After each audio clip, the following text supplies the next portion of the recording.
Ассаламу алейкум. Витаю вас, друзья. Решил записать короткое видео для ТикТока, так как есть хорошие новости. Несмотря на то, что идут тяжелейшие бои с колоссальными потерями со стороны русских фашистов, также несут потери и украинские бойцы. Ну, конечно же, несопоставимые с русскими потерями. Наша Германия передала 16 зенитных установок «Гепард». И, слава богу, около 80-90% всех запущенных ракет, из 70, по-моему, 61 ракета сбита именно этими «Гепардами». И паника в рядах фашистов очень сильная. Зеленский приезжает на боевые позиции, встречается с бойцами. Путин ни разу никуда не ездил.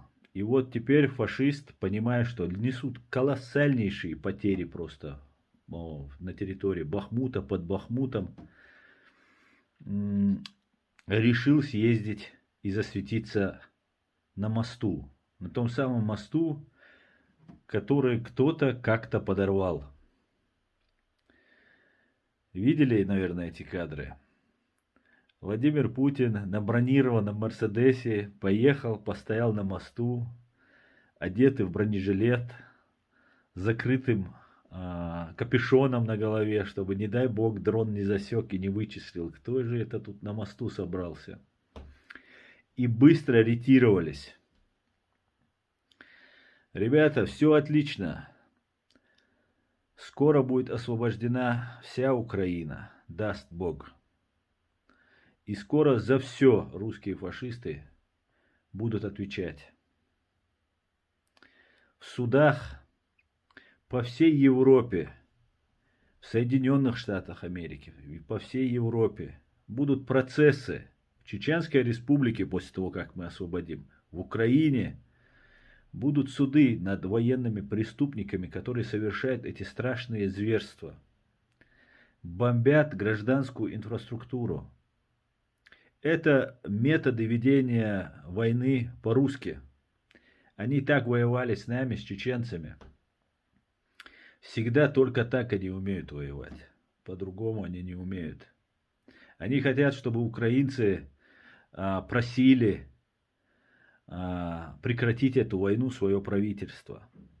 Простых людей они заставляют в это трудное время, в холодное время, зимнее время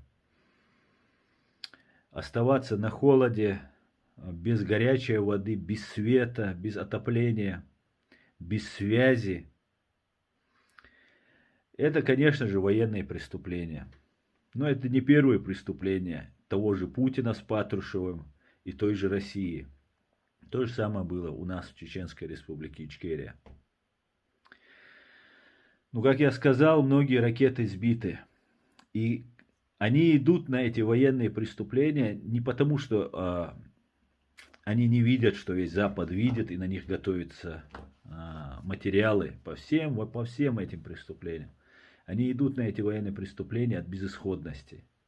И поэтому, укутанный в бронежилет, накрывшись капюшоном, на мосту, на бронированном Мерседесе подъехал Путин, быстренько снял видосик и ускакал.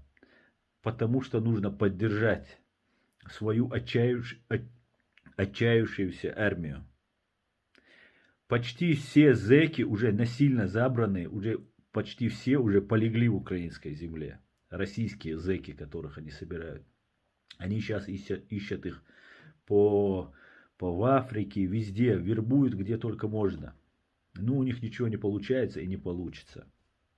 Любая карта, которую пытаются разыгрывать русские террористы, сразу же бьется украинской картой и ее западными союзниками. Слава Украине! Все будет Ичкерия. Господи, благослови Америку.